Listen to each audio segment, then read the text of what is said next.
আসসালামু আলাইকুম। এটা হচ্ছে আমাদের কলার বাগান। আপনাদের তো আমাদের কলার বাগান দেখানো হয়নি, সময় সুযোগের অভাবে দেখাতে পারিনি। আমার যতটুকু সম্ভব আমি কলার বাগানটা ঘুরে দেখানোর চেষ্টা করব। আমাদের এখানে প্রায় 400-র মতো কলার গাছ আছে, কম বেশি হতে পারে, আসলে সঠিকভাবে ওরকম গুণে রাখা হয়নি, তবে 400-র মতো কলার গাছ এখানে আছে। সব গাছ এখানে নেই, আমাদের আরও 2টা জমি আছে, সেখানে আরও কলার গাছ আছে। প্রথমবার যখন লাগিয়েছিলাম তার থেকে দ্বিতীয় বছর গেল, এবার 3 বছর চলছে এই কলার গাছের। সাধারণত কলার গাছের প্রথমবার লাগালে 3 বছর রাখা যায়, তারপরে কলার গাছ আবার নতুন করে লাগাতে হয়। আমরা যখন প্রথমবার সব কলা বিক্রি করেছিলাম তখন 80,000 টাকা পেয়েছি, দ্বিতীয়বার 75,000 টাকা পেয়েছি আমরা। আর এই বছরের এখনও সব কলা বিক্রি হয়নি, তাই হিসাবটা আমি বলতে পারবো না। প্রথম বছর এক ছড়ি, আপনাদের এলাকায় কি বলে সেটা আমি জানি না, তবে আমাদের এখানে একটা ছড়ি বলা হয়, কলার ছড়ি বলা হয়।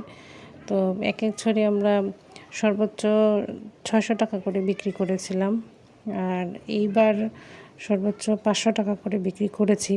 বিক্রি করা ছাড়াও নিজেদের চাহিদা মেটানো, তারপরে প্রতিবেশী যারা আছে তাদের দেয়া, নিজেদের আত্মীয়স্বজন যারা আছে তাদের দেয়া। আলহামদুলিল্লাহ, আমাদের কখনো কলা কিনে খেতে হয়নি, আমরা এই বাগান থেকেই কলা খেয়েছি। যতটুকু আমাদের প্রয়োজন তার থেকে বেশি খাওয়া হয়েছে, কিনে হয়তো অত খাওয়া যেত না। তো আপনারা দেখতে পাচ্ছেন যে আমাদের এখানে যে গাছগুলো বেশ ভালোই আছে, আর কলার এখানে কোনো রকম কোনো বিষ প্রয়োগ করা হয় নাই, সার দেওয়া হয়েছে, পানি দেওয়া হয়েছে, যতটুকু সম্ভব হয়েছে দিয়েছে আমার হাজব্যান্ড। কারণ আপনারা জানেন যে আমি বলেছিলাম আমার হাজব্যান্ড চাকরি করে, এই চাকরির পাশাপাশি যতটুকু সময় সে পায় সে কাজগুলো করার চেষ্টা করে। কৃষি কাজ করতে সে খুব স্বাচ্ছন্দ্য বোধ করে, ভালোবেসে এই কাজগুলো করে থাকেন। আসলে পরিশ্রম করলে সেটা কখনো বৃথা যায় না।